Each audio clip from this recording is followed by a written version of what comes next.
भूतिया जादुई मालगाड़ी। वैभव अपनी पत्नी रीना के साथ आधी रात को भोलापुर जाने के लिए मोहनपुर स्टेशन पर ट्रेन का इंतजार कर रहा होता है। अरे यार, ये ट्रेन तो आई नहीं अभी तक, पता नहीं कब तक आएगी। अरे वैभव जी, ट्रेन ही तो है, आ जाएगी। वैसे भी इन ट्रेनों की टाइमिंग फिक्स नहीं होती है। लेकिन रीना, तुम तो जानती हो ना, रात ज्यादा हो गई है। हाँ, मुझे पता है कि रात ज्यादा हो गई है, लेकिन अब हम इंतजार के अलावा कुछ नहीं कर सकते हैं। वो दोनों आपस में बात कर ही रहे होते हैं कि इतने में वहां एक मालगाड़ी जा रही थी। उस मालगाड़ी को देखकर वैभव बोलता है, यार इनका सही है, ये गाड़ी समय से आती है, लेकिन जो पैसेंजर ट्रेन होती है वही लेट आती है। वैभव, बस भी करो, इतना गुस्सा अच्छी बात नहीं है। एक तरफ रात ज्यादा होने की वजह से वैभव को गुस्सा आ रहा था, तो वहीं दूसरी तरफ वो जादुई मालगाड़ी आगे की तरफ निकल जाती है और थोड़ी ही देर में उस भूतिया जादुई मालगाड़ी में से किसी के हंसते हुए कुछ बड़बड़ाने की आवाज आती है। एक और नया शिकार आया है। इतना कहते ही वो गाड़ी अपने भूतिया शक्ति से एक सुंदर सी वैन बन जाती है और स्टेशन के पास चली आती है। उस वैन में एक ड्राइवर भी था। वो ड्राइवर वैभव से बोलता है, सर, आज रात यहाँ से कोई भी पैसेंजर गाड़ी नहीं जाएगी। उसके इतना कहते ही तेज हवाएं चलने लगती है और आंधी आ जाती है।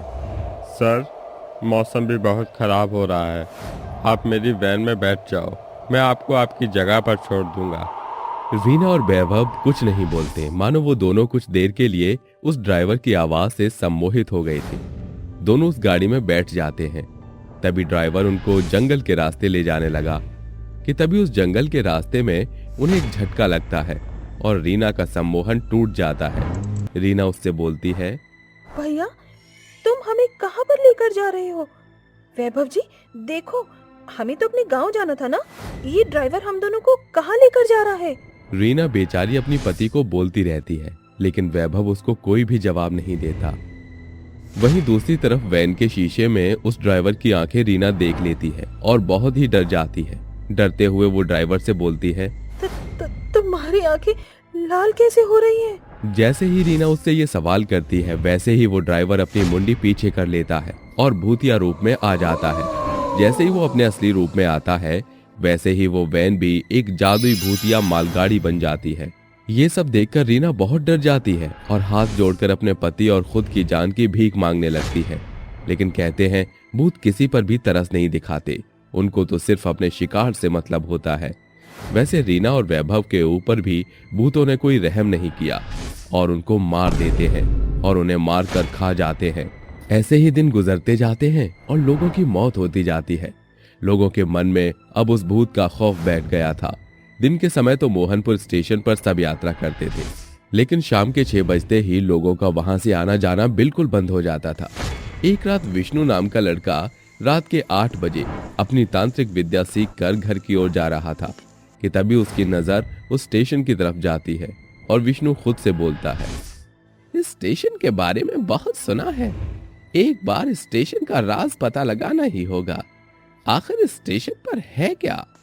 विष्णु स्टेशन पर जाता है और जैसे ही वो उस स्टेशन पर जाता है कि तभी वहां से वही मालगाड़ी गुजरती है और थोड़ी देर बाद वही एक वैन आती है और विष्णु को उसमें बैठने के लिए बोलती है। थोड़ी देर बाद विष्णु उस वैन में बैठ जाता है।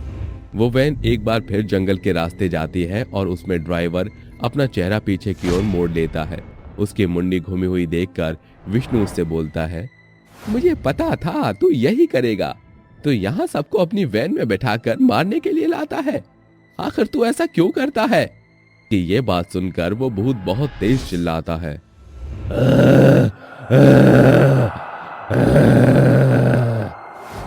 वो भूत इतनी तेज चिल्लाता है कि वैन के सारे शीशे टूट जाते हैं और वो वैन से एक जादुई भूतिया मालगाड़ी बन जाती है।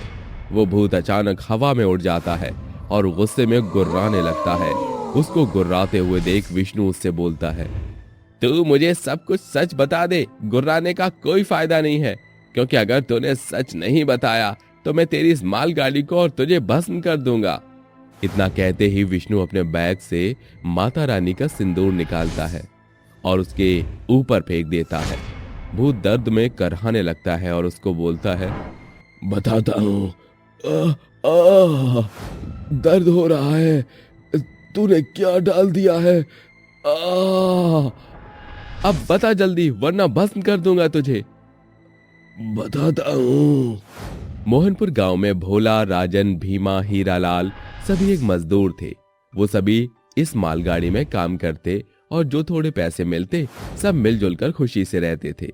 अरे भैया भीमा, हम सुने हैं कि तुम्हारी शादी हुई वाली है, ये बात सच है का? हाँ भैया, ये बात तो एक नंबर सही है। तो भैया हम लोगन को नहीं बुलाओगे का तुम?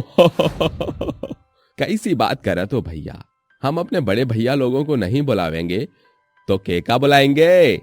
आखिर हमरा तुम सबके बिना कौन है? अच्छा भैया, तुम्हारे लिए हम गेंदा का फूल बिछाएंगे।